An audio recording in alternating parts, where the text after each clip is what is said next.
GMC or Chevy 2500 Duramax. Swapping the passenger side motor mount. Already got it out. It was pretty cooked.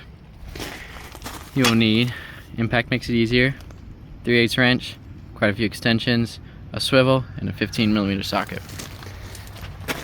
Once you get your bolts out, I've already got the new one in there. You're gonna jack your motor up. This is very sketchy, but just jack it up by the bell housing. No biggie there. Just don't jack it up like I did.